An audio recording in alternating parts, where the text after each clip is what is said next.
I'm now very pleased to hand over to our two keynote speakers, Dr. James Hodkinson from the University of Warwick's German department, and Mohammed Ali, who is a Birmingham-based artist who works, amongst other things, with Soul City Arts Birmingham.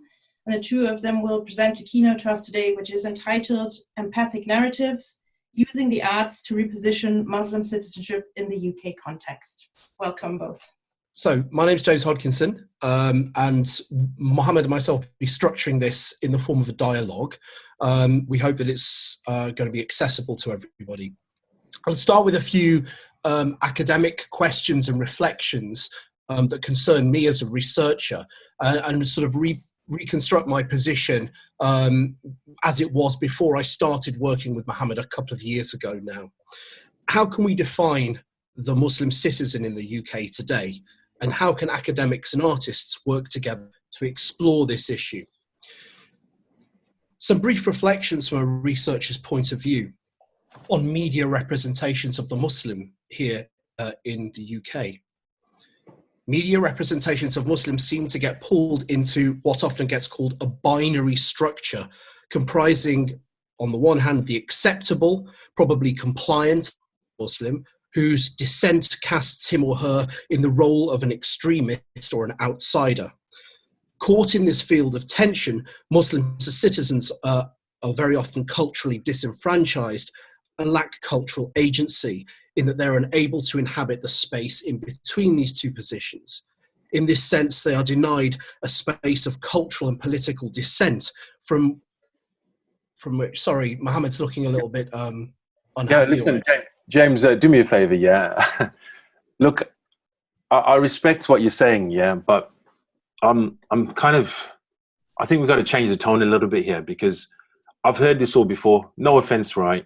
I've been in many academic settings. I've had many an academic contact me saying, we've been following your work. We want to study you, dissect you, and break apart your ideas. And you know what? I think sometimes it feels like we're on different planets, right? What I share is about a lived experience. And at the moment, I'm hearing a textbook, right? So can we, for the sake of the people here, I want to deliver something fresh. People are giving up their time here, right? Okay. On this call. So can we, right, for the love of God, right, can we break it down in a form that is, it kind of captures the real, the people here, the fact that we're talking about Muslim communities, people who are, you know, living amongst us, people who we're living next door to. Do me that. I mean, sorry, man, I'm just. No, it's okay, fine. Right, let me have to think about that for a second. Okay, well, if I pluck out the words that I was using there in that, I suppose it's a rather dense piece of language. I was talking about agency, dissent. I mean, really all that's all talking about is the power to express yourself and define yourself in the media or in society. And dissent, I guess, in that sense is the right to object, the right to speak out against something, which many Muslims tend not to be able to enjoy that right as citizens without somehow being labeled as being anti-Western or outsiders in some way. And I guess the binary, it's just kind of the two stereotypes that you feel kind of trapped between. On the one hand, the good Muslim who's humble, apologetic, and on the other, the extremist, the outsider. And really, I suppose it's how you find yourself in the middle of all of those ideas. Does that resonate a bit more with you? Yeah, I think so. Yeah, we're getting there now, man. Okay. I guess I'm interested in what shaped you as an artist. I mean, you seem quite comfortable nowadays describing yourself as a British Bangladeshi Muslim artist, but there's a lot in that. Now, a lot of concepts bundled together there. It's quite a complex identity, and it must have taken some negotiating for yourself to, over the years, to identify in that way. So what's your story? Maybe you could share with us some of the experiences that have shaped you. Maybe a good starting point would be this. When I think of you, I mean, whenever I mention you to people, they mean what, the artist or the boxer? And frankly, they do actually say the boxer first before they mention you. Sorry, but no disrespect. But that's something that you've played on over the years, isn't it? You have a namesake, or almost a namesake, slightly different spelling, who is the African-American boxer and Muslim convert Mohammed Ali, which seems to be all about aggression, assertion on the one hand. But then there's also the other side of you and your work, which seems to be socially connective. It's about having empathy with other communities, embedding yourself, and I suppose as belonging to society, not just hit society all of the time. So it's almost like you're playing a double game there, or maybe you've had to play that double game over the years. Would you be able to speak to that and maybe take us through some of your work? Sure. Yeah, now we're talking, but listen, I think we should clarify first of all, because I'm not seeing anyone's faces, so I'm not sure if everyone's horrified by my treatment of you. Yeah. No, I didn't see any smiles on the few faces here. So I should clarify before we proceed that I'm being deliberately provocative here. And this was actually pre-organized between me and James. We came to an agreement that we're going to try and mix things up a little bit here. So forgive me. I felt very rude doing so.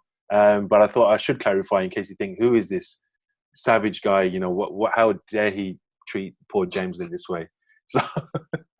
So forgive me. I'm not a bad guy, really. As James mentioned, you know, you're entirely right about this, this yin and yang, if you like. The fact that I've had to wrestle with this kind of, I've been on a journey, you know what I mean? I can't help but my name and my namesake, really, it's something that I've always felt. I mean, you know, I feel like I'm in the shadow of, you know, the champion of the world, a person who was both kind of seen as this fierce, you know, powerful figure who was aggressive and fierce, and then at the same time someone who had love and compassion and mercy, perhaps in his later years. But you know, that's someone I've no doubt tried to emulate. I think as Muslims, I think we perhaps struggle with this a little bit. We, you know, as communities, we struggle. I mean, I didn't personally myself, even, you know, remember the context for us is that, you know, coming out of kind of growing up in the 80s, growing up in racist Britain, you know, being, you know, chased by skinheads, and you know, this is the kind of context for where we've come from, being the son of an immigrant from Bangladesh. My father came in the 60s. You know, we had an Indian restaurant, you know, and we were serving the restaurant up until, you know, into my, you know, early 20s. I was helping my father in his restaurant in the 80s and the 90s, helping him out, serving curry to people. Yes, sir, please, sir, what would you like, sir? And actually kind of from that kind of, and, you know, and been involved in a lot of violence, perhaps, you know, racism, and seeing my father beat around the head and knocked unconscious on the floor. This is the context for, you know, racist Britain is where I come from, right? And then comes along 9/11, of course. And then 9/11 kind of puts us into this kind of, into a corner almost. You know, how do we respond? Apologize, Islam is peace. And certainly that's the kind of route I took. And I'm gonna share with you some images on the screen. Okay, so what we see here is a stencil image of Muhammad Ali in Sparkbrook in inner city Birmingham, where after his death, days after his death, I felt the need to remind people of this important, probably the most famous Muslim in the world, right?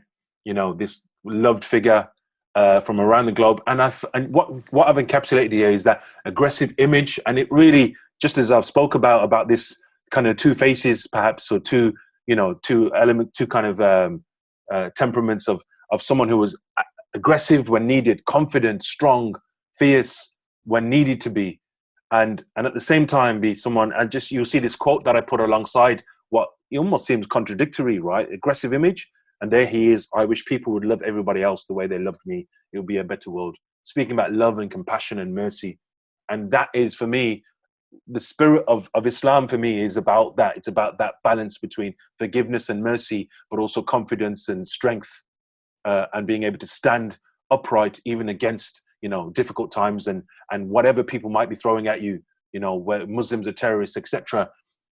So that's kind of where I was going with my work, and I started painting stencils and murals that had that kind of bold, especially putting it in a public space. I mean, that is the statement in itself, to say, I am going to just slam this into people's faces. I want to take over public space and take ownership. And that in itself there was something of power in that, of being able to kind of dominate the public space and control the narrative, quite literally, of what people see in the visual landscape. So, you know, the politician Ilhan Omar, again, I felt like a real strong image that was quite, you know, there's a kick to that, you know, when she came forward, and there was this image of a woman in hijab standing out and almost confronting Trump himself. You know, there was some power in that I felt, you know, I wanted to capture in the form of this stencil on the side of a kebab shop in Birmingham. And of course, 2009, when Israel was bombing Gaza, you know, again, you know, that time, I look at this piece and you'll see almost blood dripping from the fist here. We're holding the Palestinian flag. Of course, as contentious as this image might be, but there was context at that time, you know, of Israel being, you know, bombed by Israel. Sorry, Gaza being bombed by Israel. And an angry expression like me coming forward using street art, that's where I was at that time. Would I paint that now? I'm not sure, you know. I mean, I won't lie to you. I still see this wall there today. I kind of think, you know, sometimes there's a context and there's something about time, you know, there's question marks there for me even, and I'm not going to lie to you. Sometimes I even struggle with when is the right time to be angry and when is the time to be, to kind of be peaceful. Mural in Edinburgh in Scotland. Again, you can see in Arabic here written the word salam, right? And it's taken from the hadith inspired by the saying of the Prophet, which was spread peace amongst yourselves. And of course, Islam means peace, but Islam also means many other things, which I think sometimes I feel like we don't get that balance right enough. And I don't get it right either. I'm not saying I do, but I try to strive to kind of capture, you know, a bit of everything here. This mural, again, is another one that just shows sometimes I think we need to scream, and graffiti art in its very essence is often about taking over, about aggression, about screaming out when we splash some color upon a wall. But even in its form here, what I try to do, I sometimes see the need for something to meld into its environment and be complementary.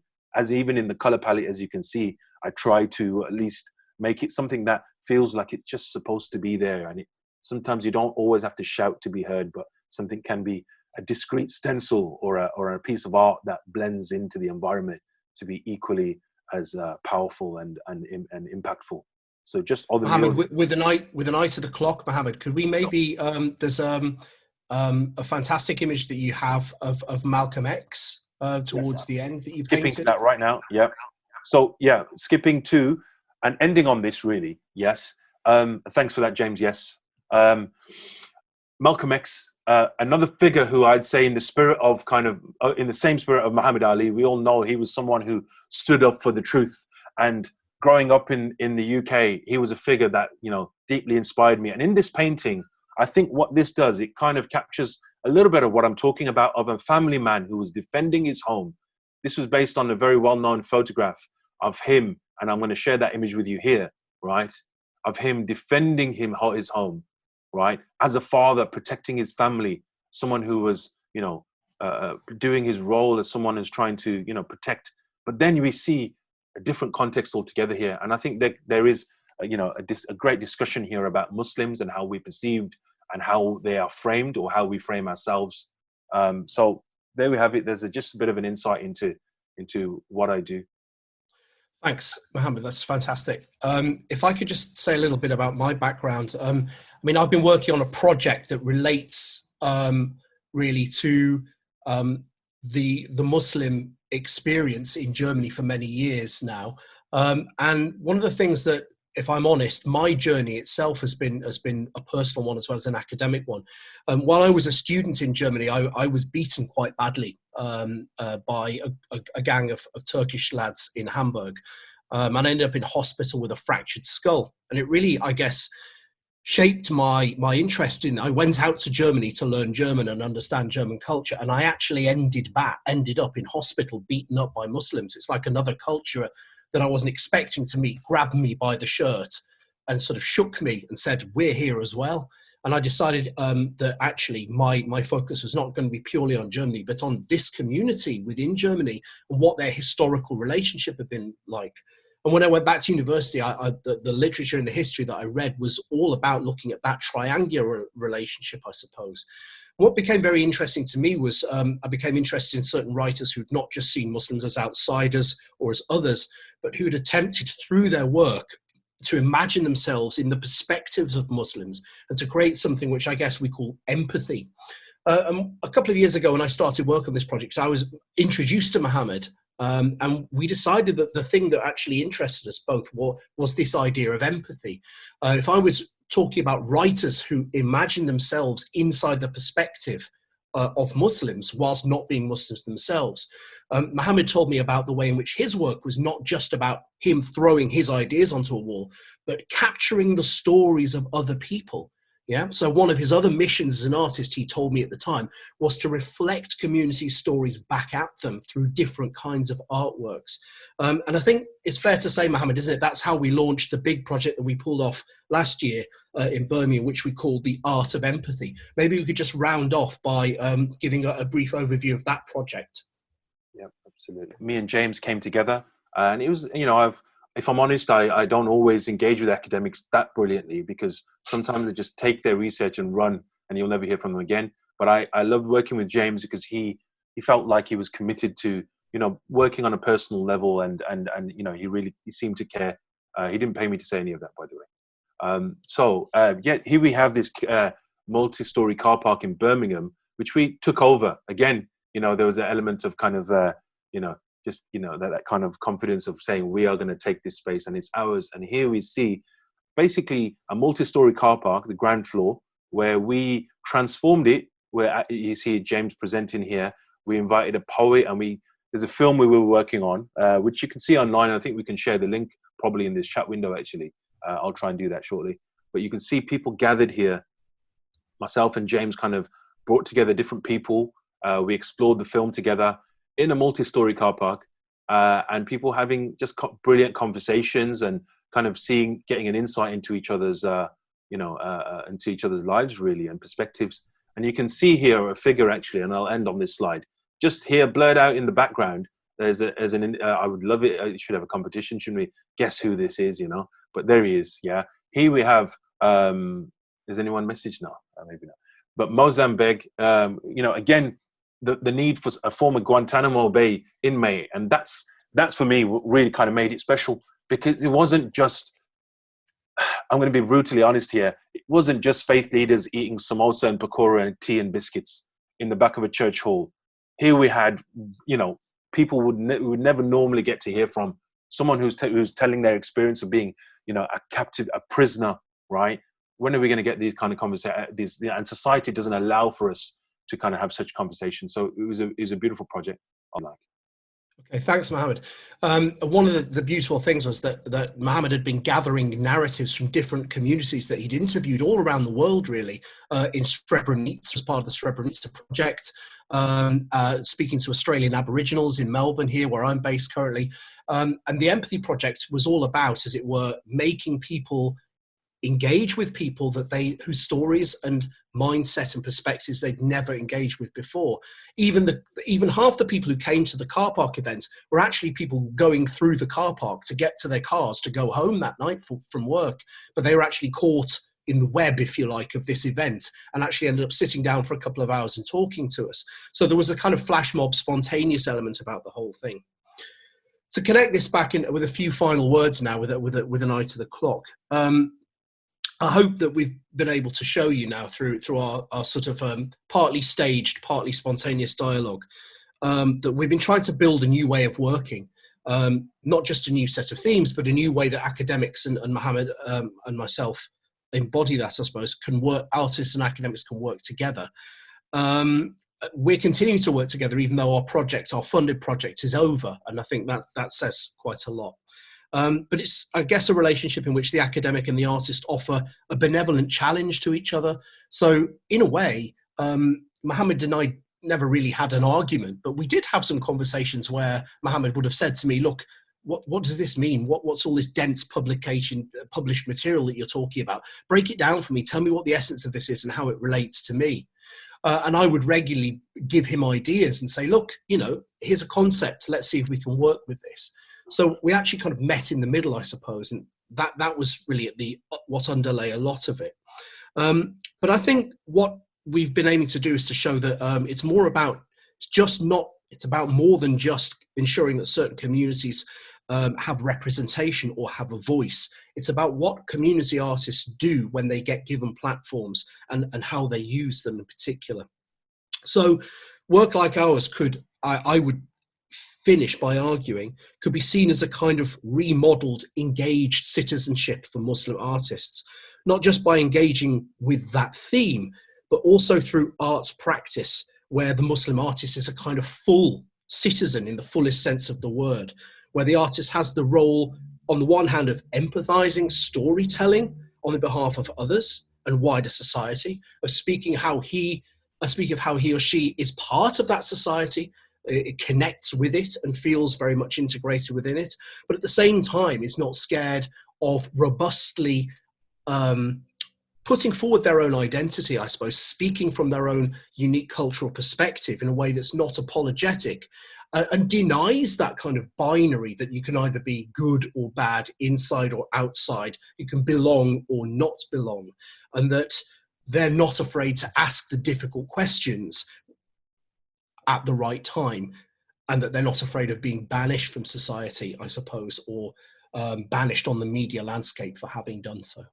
So that's a brief insight, I suppose, into our project. It's been hopefully not too heavy in terms of its language, hopefully loose enough that it seemed a bit informal, but not too rambling as well. So I hope it's a bit of interest.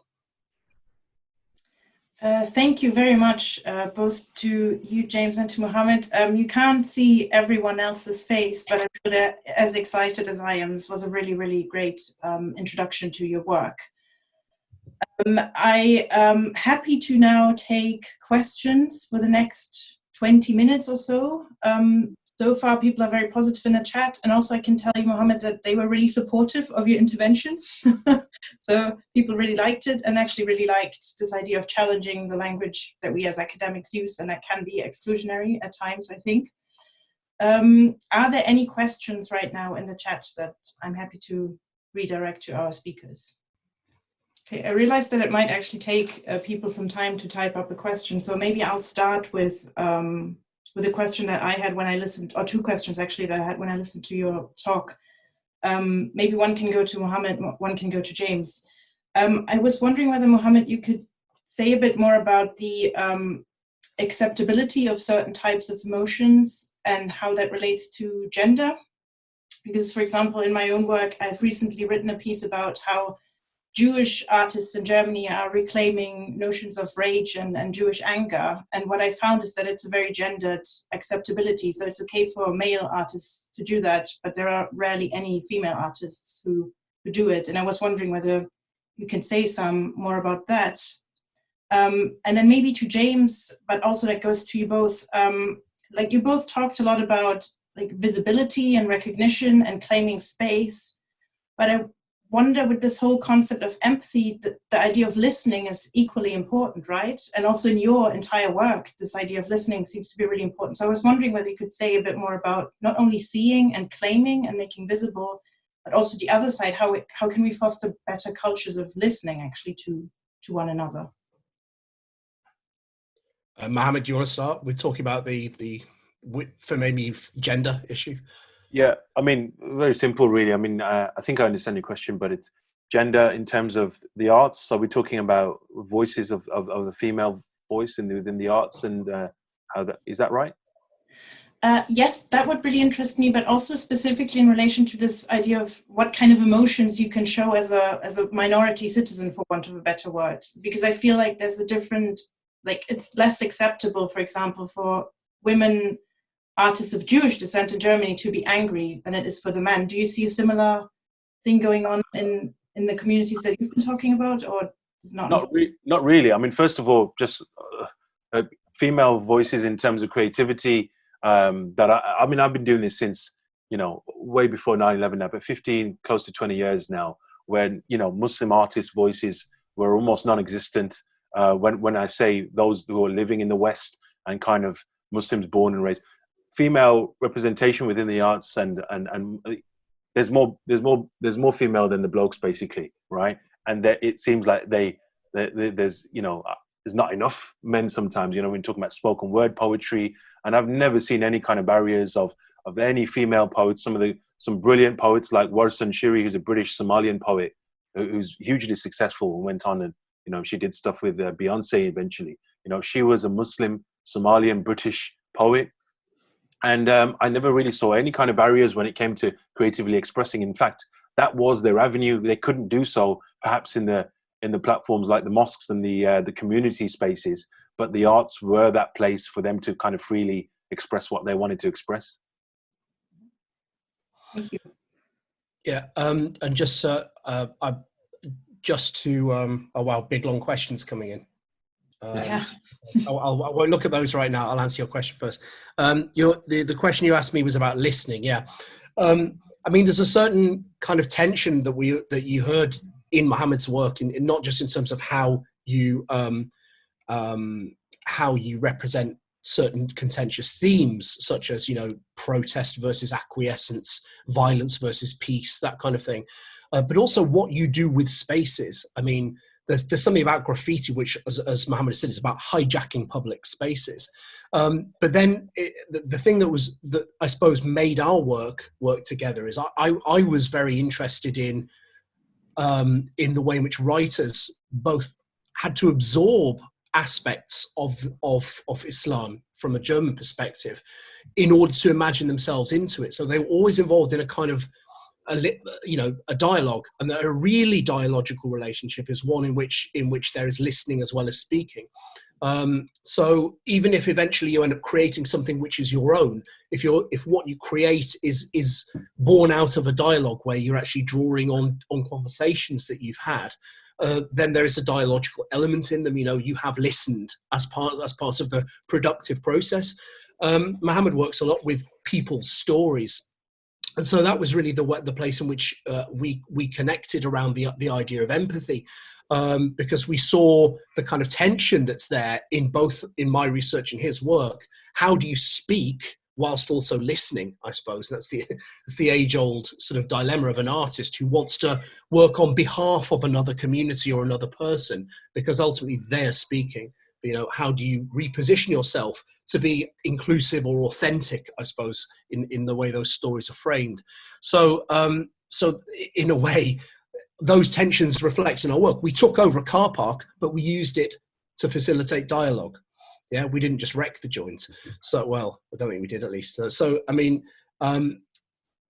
we were aware of that kind of tension. It's actually something we tried to play off in the project that we ran together. Thank you very much. I've actually, in the meantime, received quite a few questions, and I'm going to go through them one by one and see how many we can cover. I'm just going to read them out. So from Peter, we have the question: I'm wondering if Mohammed and James can speak a little bit more about how they are thinking about citizenship in their work, and particularly where that intersects with the occupation of space and storytelling. Do you want to do that? Shall I go with that one? Or yeah, go on, James. Yeah, I think sometimes I need to read them a few times and say, what does that even mean? I'm sorry, you know. Okay. That's all right. Okay. Well, I mean, really, I suppose my own work is not actually focused on concepts of citizenship, right? So I'm not a sociologist, and I'm not a cultural studies person who's working with sociological notions of citizenship. I'm not working with that term as such. So I suppose my definition is quite quite reductive in some ways. But I mean, I suppose it's what I spoke about in the beginning. It's the whole idea that, you know, a citizen has rights and responsibilities, right? So you're part of a civic society where you're responsible for being a good citizen, for giving back to the society in which you live. But it struck me that Muslim citizens in many Western societies today are constantly reminded of their responsibilities to be good citizens, but they're not always afforded their full range of rights, because it's their civic right as a citizen to protest, to stand outside a mosque and say, we don't believe that our country should be bombing Iraq, or we don't agree with what's happening in Palestine at the moment, or any of these matters. But as soon as they do, the media landscape encroaches on their citizenship and says, look at these Muslims, they're apologists for terror, they're Hamas supporters, or they're dishonoring our troops in Iraq, right, who've actually gone over and been injured and killed over there. And these are the kind of headlines that come back at Muslims who are, they're themselves having complex dialogues about how they relate to the ummah.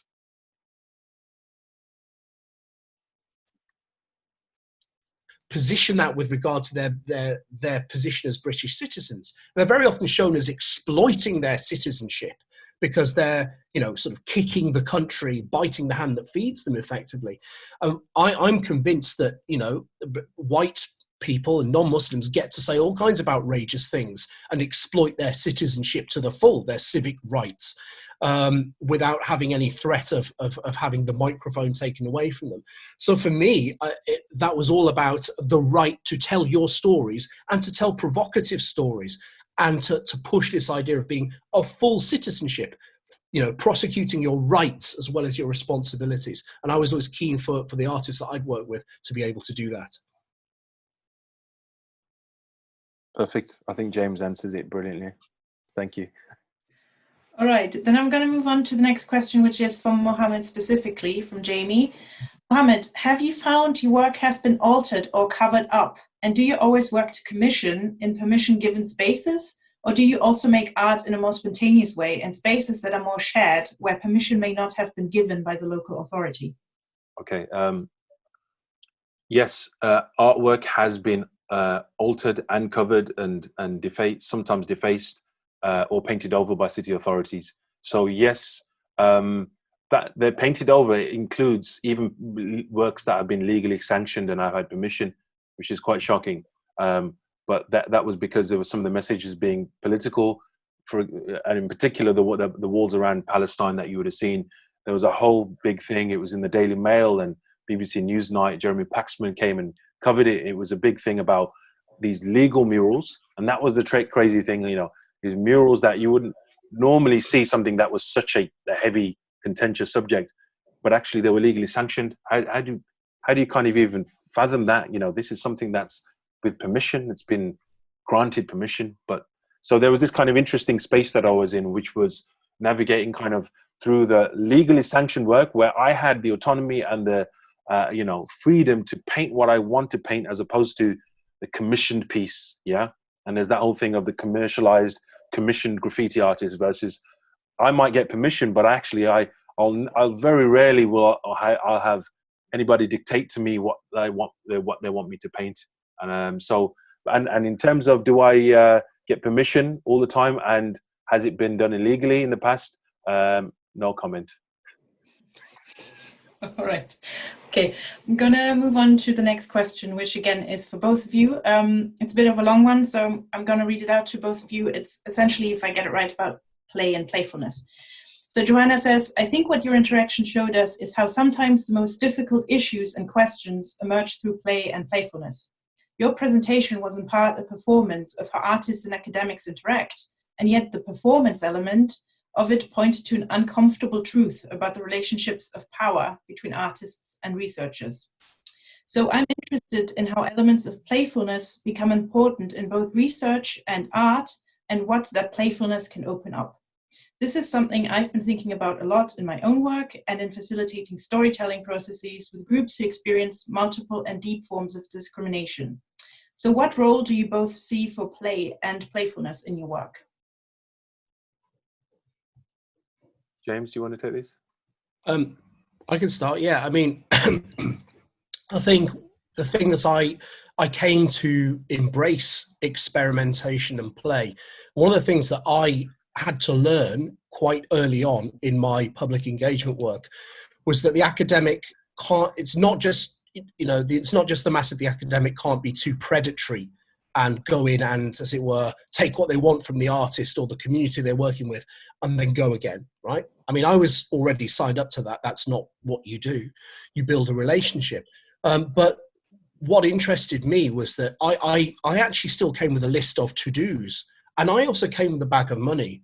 And I said, look, here's the money. We have to deliver these things.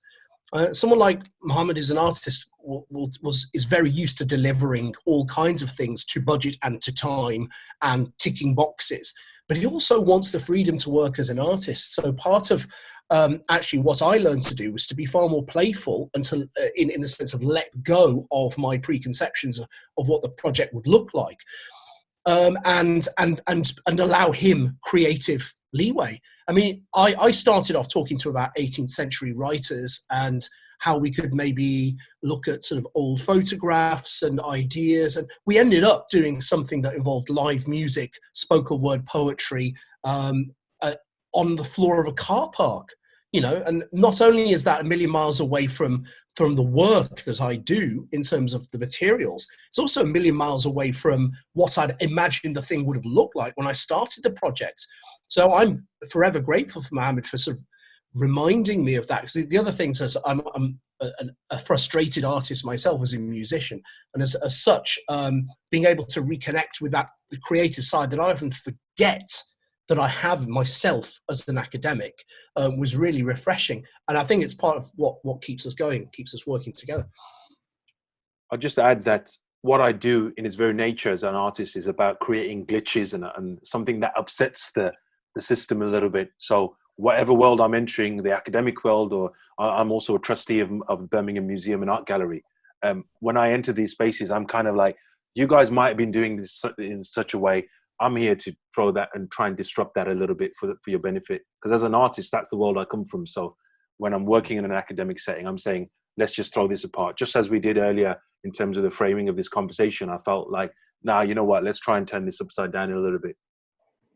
Yeah, thank you very much. In the interest of time, I'm going to take one last question that, again, goes to both of you. And it's a bit about the labels that, it relates to your performance and the labels that we've been using. So this idea of academic artist, Jess wants to know how important those labels are for you and whether they are for you clearly defined roles. Or, I mean, James, you just mentioned you see yourself as an artist as well. So maybe there's some bleeding into one another. So how do you deal with the question of those labels? I think we both, I mean, James is an artist as well. I mean, I think we can kind of shift between both, really. I mean, I don't call myself an academic because that has certain connotations, but you know, often a lot of academics who have come to study me, I've often felt, you've written a paper or a book or something, and I've often felt like I've got thoughts and I don't need somebody to speak for me or write about my work. Actually, I'm quite capable of being able to articulate. And I say this to artists a lot, that learn to speak, learn to be able to convey, you know, your art. Otherwise your art will forever remain on the fringes as this thing that kind of exists in this esoteric kind of world. Actually be able to learn to communicate. So I find myself sometimes enjoying talking about art and sharing some of the thinking behind, you know, the art. So I don't know what I am really, but I kind of enjoy jumping across different places. Yeah, I mean, that's exactly how I would describe Mohammed. I mean, it's sort of, you know, I mean, he doesn't like to admit it, but there's a bit of an intellectual in him as well. You know, I mean, it's true. Yeah. And, you know, we have some really quite sophisticated conversations. And I think in ongoing projects, I will sort of often, you know, the projects we're working on a new project at the moment about representing Muslims at prayer in, you know, different spaces. And our roles have become a bit more fluid there. I mean, potential collaborators whilst I'm based here in Australia, so there'll be a kind of Australian wing of that project. But with the lockdown situation, you know, there are all kinds of creative routes I'm trying to find to get that material so that we can work with it. So I think the reason our working collaboration it works is because we're a bit fluid in that relationship. We can both wear each other's hats, I guess, to some extent. It's not always as easy for someone who's maybe sees themselves or feels themselves to be a more traditional academic to step out of that role. And there is a kind of thawing out process that happens. I mean, in a way, if I'm honest, I already had a sort of a leg in the world that Mohammed works in. And for that reason, it gelled. It might not for everybody. But I think what I'd say to any academic who's thinking of working with artists, and I don't mean to sound prescriptive or condescending, is you have to let go of your preconceptions and a band be prepared to move beyond your normal manner of engaging and normal manner of communicating, because only in that way are you actually going to, you know, find purchase in the world that you're engaging with.